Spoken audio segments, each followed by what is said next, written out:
it together. DRUMline. Okay. Hey, Brent Fitz is a veteran of DRUMline. Well, yeah, I guess I have done a few interviews for you already. Anyway, we got you back for a second time because you are Brent Fitz with Slash, and you're not with Slash at the moment, but you play with Slash. I'm definitely not. I'm in very much NAMM mode, like we all are. You're in NAMM mode. Ed interviewed you in Vancouver, I believe, at Lago McQuaid. Yeah, actually, Ed and I go way back. The first time I met Ed was at NAMM in 1996. So I've literally been coming here, and I run into Ed every NAMM. There are preponderance of Canadians at NAMM, and I've become friends with a lot of them. Which one? You grew up in Winnipeg. Yeah, well, you got to be from somewhere, so. You got to be from somewhere. From Canada. You might as well be from Canada. Well, they're trying to make America better because the Canadian people are the nicest people in the world. No, we are. You know what? I don't know what it is, but every time I meet other people, they're like, "You guys are so nice." I don't think about it, and I know you don't, but you know what I mean? Like, you get around a bunch of other people, and they're like, "Oh, you must be Canadian. You're really nice." I'm like, "Oh, I just thought everybody was Canadian." Cool. I don't know. Canadian people say they're sorry if they think it's just like a phrase. It's nothing to be sorry about. Like, oh, sorry, I just bumped into you. I had to stop saying it because it was getting too much. Pathetic. And you got to stop saying process. Okay. Process. Okay. You know what process is, but down here it's process. Oh. Yeah, unless you're a pro like you. You're a pro. Pro drummer. You play with many, many people. We don't have to go through all of them, but you got any other projects going now? What are you working on? No, well, I've been out on the road with Slash, and I mean, we've been doing like the last 6 years, same band, put out a couple great records, and we were out for like 18 months in the last touring cycle. I need a break. I need to go sit home and say hi to my wife and just chill out for a little bit. Well, Slash is going to be a little busy for a while, so you can have a little break, a little vacation. And deservedly so. Now that Guns N' Roses thing is going to be killer, and I'll see Slash after it's all done. Our singer Miles has another band too. He's doing Alter Bridge, so. Oh, okay. All right. Yeah. So you're holding stuff. Is that stuff you picked up at NAMM, or is that projects you're working on? No, I'm just, NAMM mode. I'm a sponge for paraphernalia here, so I'm getting CDs and T-shirts galore. If I picked up everything I could pick up, I could barely carry my bag, but I try not to pick anything up because of the weight. I know, but that's what we're here to, checking out gear and. Well, I got to carry a camera, so. Well, yeah. Anyway, guess where we're standing.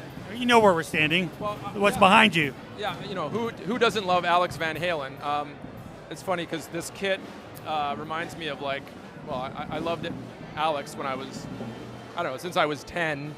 But ironically, John Douglas, who built the kit and has worked for Alex Van Halen for years and years, is a good friend of mine, but also has drum tech for me out with Slash. JD, his nickname, he's got a great story because he was in some bands in the 80s that had some success, and then he kind of got into customizing drum kits. He's a real great artist, but it seems like a lot of the gigs that he's done over the years where he's worked for another famous drummer and built some kits, he ends up usually filling in on the gig by default, by accident. I think you could ask him about it, but I think he filled in for Frank Beard on a show with ZZ Top. And, anyway, when he was out with me, ironically, he was only out for a short time. I've had the same drum tech, actually, since about 2001 when I played with Vince Neil years ago. Mark Kuntz is his name. Anyway, he wasn't available. JD came out on an early run with when I first started with Slash. And just unfortunately, we got out to Russia on tour, and our bass player Todd had a detached retina. So we had to send Todd home in the middle of the tour, without thinking about it. He just had to go home for emergency surgery. So it was one of those, it was the weirdest scenario where JD, he's a great drummer, and a lot of times when we're on the road, we'll go do little 3-piece gigs with myself on bass, JD on drums. And you're a multi-instrumentalist. I kind of am not really good at anything, but I. Oh, come on now. So drums is, in there. It's about my third instrument. I like piano and guitar too. So anyway, we'd do a little 3-piece around, on our days off and play together. And, it's like, hey, let's play a whole set of Cheap Trick. 1, 2, 3, go. Everyone knows Cheap Trick songs, or Zeppelin, or Van Halen. So it just came to an unfortunate situation where Todd had to go home in Russia that day, and we couldn't even think, we're probably going to cancel the show. It was my decision to ask JD, hey, you're on the kit tonight. What do you think? And he was like, I'm not really prepared for that. I go, come on, you played with some other some of your other gigs, you're the guy. And so actually it was fantastic because he had watched me do the show a number of times, and he's a great drummer. So we had kind of have a weird story together. So he played in Slash for a couple of shows, and I played bass, filling in. So JD and I were like a pretty good rhythm section, and he's tech for me. So he's a star in his own right. Anyway, that's his kit back there. I mean, I consider that as much JD's kit as I do.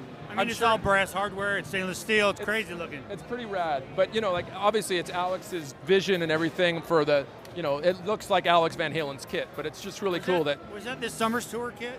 I think it was. Because I saw the show and I can't really remember exactly the finish. Yeah, I've seen the last 3 or 4 that JD did for Alex since about, I remember the 2007 kit had the really cool refrigerator that opened up. Right. I mean, everything's custom. One of his kids went to Nashville for the Nashville Drummers Van Halen tribute recently. Right. And I thought that was a different kit than this, but that's pretty cool. They took the original tour kit and played it in Nashville, a bunch of guys. Super cool, yeah. And he sent it down there for that. I think JD went with it. He did. So I just talked to Jason Sutter. I know you talked to him too, and who I love. There he is. And he said it was really cool. All the drummers playing Van Halen songs. Did he go down and play it? I didn't ask him about that. He played down that. Yeah. Jason. I wish I lived in Nashville and could have done that. So yeah, pretty cool. Yeah, you can't play everywhere all the time, but you get around. So thanks for coming by. Thanks, dude. Thanks for updating us. Appreciate it. Drumline.net. That's correct. All right, we'll see you. Cheers.